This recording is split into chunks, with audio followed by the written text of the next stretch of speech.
인터넷에서 시홀스 하우스를 검색하면 공식 카페에서 다양한 정보를 확인할 수 있습니다. 모듈러 주택이 궁금하다면 지금 바로 시홀스 하우스에 문의하세요.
하고 저희 기술로 집을 짓는 것이 아니라 미국에서 기술 이전을 받아서 미국식 목조주택을 짓고 있습니다. 미국식 목조주택은 어떤 것인지 한번 들어가서 차근차근 저와 함께 살펴보도록 하겠습니다. 그리고 제가 여기 서 있는 이곳은 파주 문산에 있는 공장입니다. 직접 파주 문산 공장에 오시면 제작되는 공정도 직접 볼 수 있고요. 그리고 실제적으로 지어져 있는 샘플하우스까지도 볼 수 있는 공장입니다. 그러면 이동해서 차근차근 설명을 드리도록 하겠습니다. 지금 제가 서 있는 이곳은 공장 내에 있는 샘플하우스입니다. 10년 전에 지어진 집이고요. 이 주택은 미국식 목조주택으로 지어진 집입니다. 그런데 겉으로 보기에는 이게 미국식 목조주택인지 아니면 그냥 목조주택인지 아니면 조립식 주택인지 구분이 안 갑니다. 이따가 공장 투어를 하면서 이게 왜 미국식 목조주택인지 저희가 설명을 조목조목 드릴 텐데요. 그렇다면 우리가 왜 미국식 목조주택을 짓고 있냐면 목조주택에 있어서는 미국이란 나라가 목조주택에 대한 역사가 가장 깊습니다. 수백 년 동안 목조주택을 지었고요. 그렇기 때문에 그 잘 갖춰진 매뉴얼을 그대로 기술 이전을 받아서 국내에서 미국식으로 목조주택을 생산하고 있는 겁니다. 자, 그러면 공장을 들어가서 미국식 목조주택이란 것은 어떤 것이 있는지 차근차근 설명을 드리도록 하겠습니다.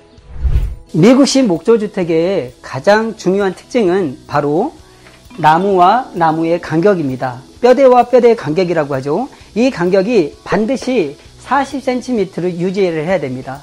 그리고 이 사이에는 단열재가 들어가게 되어 있는데 그렇게 해야만이 구조적으로 튼튼하게 집을 짓게 됩니다. 많은 사람들이 목조주택을 짓게 되면 뒤틀리거나 나중에 10년만 지나도 집이 변형이 된다더라 이런 의구심을 갖는 분들이 있는데요. 실제적으로 매뉴얼대로 지어진 집, 골조를 갖다가 촘촘하게 간격을 정확하게 유지하는 집들은 절대 뒤틀리거나 변형이 될 일이 전혀 없습니다. 그리고 이 미국식 목조주택에서 쓰는 이 목조주택의 가장 큰 중요한 부분은 어떤 나무를 쓰느냐도 가장 중요합니다. 저희 시홀스 하우스에서 쓰고 있는 이 목재는 북미 캐나다에서 직수입되고 있는 J 그레이드라는 좋은 등급의 나무를 목재를 쓰고 있습니다. 그리고 미국식 목조주택의 가장 큰 특징은 또 뭐가 있냐면요. 바로 천장을 보시면 저 천장 위에 보면 빛이 들어오는 모습을 볼 수가 있습니다. 저곳이 바로 공기가 형성이 되는 공기층이 형성이 되고 공기가 순환되는 공기 통로라고 할 수 있습니다. 저 위에다가 벤트를 설치하고요. 그 밑에 단열재가 들어가면서 이 집은 지어지고 나면 공기가 순환이 되면서 이 나무를 갖다가 수분 함수량을 유지해주는 그런 기능을 갖고 있습니다. 아까 제가 잠깐 이 나무에 대한 원자재에 대해서 말씀을 드렸는데요. 이 나무는 반드시 수분 함수량이 9에서 12% 남겨져 있는 잘 건조된 나무를 써야지만이, 그리고 간격을 잘 유지해야만이 뒤틀림이 없고 수명이 100년까지 갈 수 있는 그런 튼튼한 집을 만들 수가 있는 겁니다. 여기 공정은 이미 목조가 40cm 간격으로 짜여져 있고 그 안에 단열재까지 충전되어 있는 현장입니다. 그런데 이 단열재는 가등급, 나등급, 다등급으로 구분이 되고 있는데, 저희가 쓰고 있는 이 인슐레이션 글라솔의 이 등급은 가등급의 단열재를 쓰고 있습니다. 어떤 지역은 중부 1지역만 가등급을 쓰고 중부 2지역 그리고 남부 지역 같은 경우는 나등급, 다등급을 써도 무관하지만, 저희 시올스하우스에서는 모든 단열재, 중부 1지역, 중부 2지역, 남부 지역 상관없이 무조건 가등급의 단열재를 쓰고 있습니다. 그 이유가 뭐냐면, 단열재의 역할이 비록 그냥 보온에 대한 그런 역할만 갖고 있는 것이 아니라, 단열재 역할은 좋은 등급의 단열재를 썼을 경우에 겨울에는 따뜻하고요, 여름에는 시원합니다. 그리고 이 단열재가 충격을 흡수해주는 역할도 갖고 있고요, 그리고 소음을 차단해주는 차음 역할까지 갖고 있기 때문에 여러 가지 기능을 갖고 있기 때문에 저희 시올스하우스에서는 중부 지역, 중부 2지역, 남부 지역에 상관없이 무조건 가등급의 단열재를 쓰고 있습니다. 그럼 지금부터 시올스하우스만의 기술력을 갖고 있는 현장을 찾아왔는데요. 저희 시올스하우스는 바닥 프레임을 이렇게 철 프레임으로 짜고 있습니다. 이렇게 철 프레임을 짜는 이유는 뭐냐면, 저희가 이동식 주택이기 때문에 이 주택을 들고 이동을 해야 되는 과정 중에 뒤틀리지 않게 하기 위해서 철 프레임을 짜고 있는데요. 이 철 프레임은 구조 계산이 되어 있는, 구조가 안전한 그런 구조로 짜여져 있는 철 프레임이라고 할 수 있겠습니다. 그러면 이 철 프레임이 현장에서 어떻게 배치되고 이 철 프레임 안에는 어떤 식으로 목 구조가 설치가 되는지 한번 현장으로 가서 확인하도록 하겠습니다. 방금 말씀드렸던 것처럼 철 프레임이 이렇게 짜지게 되고요, 각 프로젝트별로 철 프레임이 깔리게 됩니다. 지금 보고 있는 이 현장의 철 프레임은 제주도 서귀포에 나가는 모델인데요. 보시다시피 지금 현재 목 구조를 짜기 위해서 준비 중에 있습니다. 지금 보시는 이 두 부분이 1층이고요. 그리고 이 두 개의 모듈러는 2층입니다. 그리고 제 뒤에 있는 저 조그마한 프레임은 다락을 짓는 또 하나의 모듈입니다. 그래서 1층과 2층 위에 다락까지 짓는 모듈로 만들어지고 있는 프로젝트입니다. 보시는 바와 같이 철 프레임 안에다가는 이 목 구조가 삽입되게 되어 있는데요. 이 목 구조도 마찬가지로 벽체와 천장에 들어가는 목 구조의 40cm 간격으로, 바닥에다가도 40cm의 간격으로 목 구조를 짜가지고 이 프레임 안에다가 나무를 삽입하는 공정입니다. 이건 국내에서 유일하게 시올스에서 하고 있는 그러한 프로세스이고요. 그리고 이 사이에는 동일하게 단열재가 들어가게 되어 있습니다. 오늘 현장에서는 단열재를 삽입하고 있는 공정을 볼 수가 없는데, 이 부분은 사진을 통해서 보여드리도록 하겠습니다.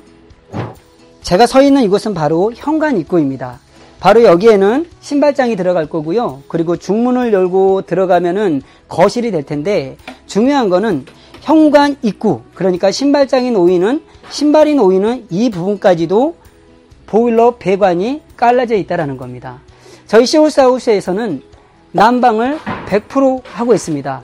현관 입구뿐만 아니라 그리고 화장실, 그리고 다용도실, 그리고 하다못해 계단실 밑에까지도 배관을 깔아서 100% 난방을 통해서 겨울을 엄청나게 따뜻하게 보낼 수 있는 그런 집으로 제작이 되어지고 있습니다. 방금 전에 제가 말씀드렸던 대로 시올스하우스에서는 현관 입구뿐만 아니라 화장실에도, 그리고 100% 난방을 까는 보일러 배관이 깔려져 있다고 했는데, 지금 보시는 부분이 바로 화장실입니다. 화장실에도 보일러 배관이 깔려져 있고요. 그리고 저기 보면은 작은 공간이 있는데, 저기는 나중에 건축주께서 화장대를 쓰겠다고 해서 만든 공간인데요. 저기 밑에다가도 엑셀 배관을 통해서 보일러 배관을 설치해 놨습니다. 자, 많은 분들이 이런 질문을 합니다. 그러면 배관이 많다라는 거는 겨울에 난방비가 많이 나오는 거 아닙니까? 라고 질문을 하기도 하는데요. 시올스하우스는 저희가 쓰고 있는 이 단열재는 모두 가등급의 단열재를 쓰고 있고요. 그리고 바닥에도 단열재가 들어가고 벽에도 들어가고 천장에도 모두 가등급의 단열재가 들어갑니다. 뿐만 아니라 공기구멍, 그러니까 벤트를 통해서 공기가 순환이 되면서 한번 올라온 온기는 밖으로 빠져나가지 않고요. 내부에서 공기가 순환이 되기 때문에 어떤 집보다도 따뜻한 집입니다. 기본적으로 목조주택은 어떤 주택도 따뜻하기 마련입니다. 그러나 저희 시홀스하우스의 목조주택은 목조주택 중에서도 더 따뜻한 집이라고 할 수 있는 공정입니다. 지금 뒤에 보이는 이 모델은 오늘 오후에 기내로 출고되는 프로젝트입니다. 1층이 2개 모듈이고요. 2층에 2개 모듈로 형성이 돼서 총 4차가 김해까지 이동을 하는데요.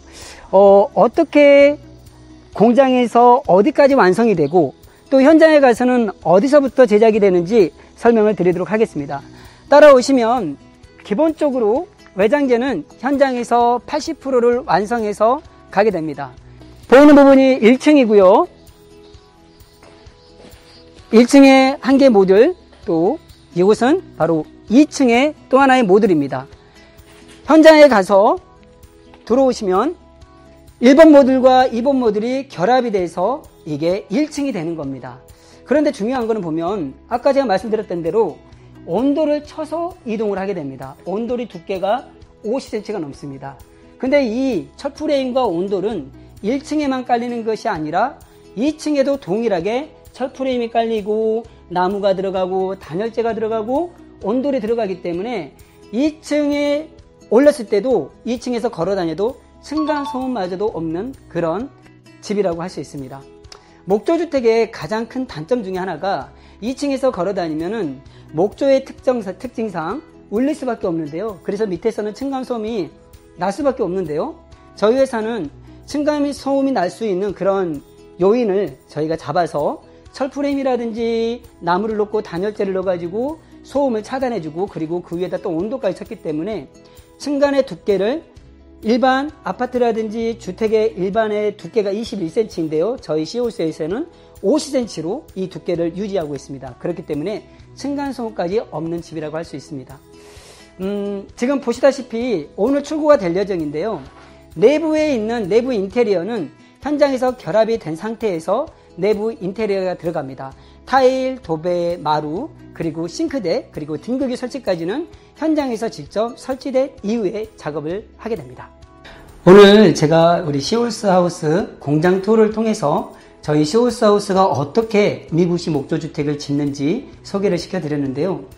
이렇게 더운 여름 날씨에 땀을 흘리면서까지 설명드렸던 이유는 뭐냐면 건축주께서 건축에 대한 이해를 하지 않고 집을 지었다가는 나중에 건축 시공사한테 끌려다니는 경우가 너무나 많기 때문입니다. 적어도 내 집을 짓는데 우리 집의 외장만 보는 것이 아니라 우리 집의 뼈대는 어떻게 되어 있는지, 우리 집의 심장이라고 하는 단열재는 어떻게 구성이 되어 있는지, 이 집이 정말로 디테일리지하고 튼튼하게 지어줄 수 있는 그런 구조로 지어져 있는지, 그리고 어떠한 나무를 쓰고 있는지, 그리고 그러한 나무들을 갖다가 그러한 구조를 갖다가 유지해 줄 수 있는 비결, 공기구멍을 형성하고 있는지, 이런 것들은 공장에 와서 직접 시공하는 모습을 보지 않으면 알 수가 없는 공정입니다. 그렇기 때문에 소비자 입장에서는 반드시 공장에 와서 그 현장이 집을 제대로 매뉴얼대로 짓고 있는지 눈으로 확인하는 것이 가장 좋습니다. 보이는 디자인은 얼마든지 설계자의 요청에 따라서 얼마든지 가능합니다. 그러나 보이지 않는 건축의 85%를 차지하는 보이지 않는 부분은 반드시 건축주께서 건축에 대한 이해, 매뉴얼에 대한 이해를 하고 진행하는 것이, 집을 짓는 것이 건축주를 위한 길이기에 오늘 이렇게 더운 날씨에도 열심히 설명을 드렸습니다. 긴 시간 동안 시청해 주셔서 감사드리고요. 더 자세한 내용은 저희 파주 문산 공장, 파주시 문산읍 통일로 2010번 길 36 주소를 찍고 오시면 보다 자세한 상담을 드릴 수가 있습니다. 다음에는 더 유익한 영상으로 다시 찾아뵙도록 하겠습니다. 감사합니다.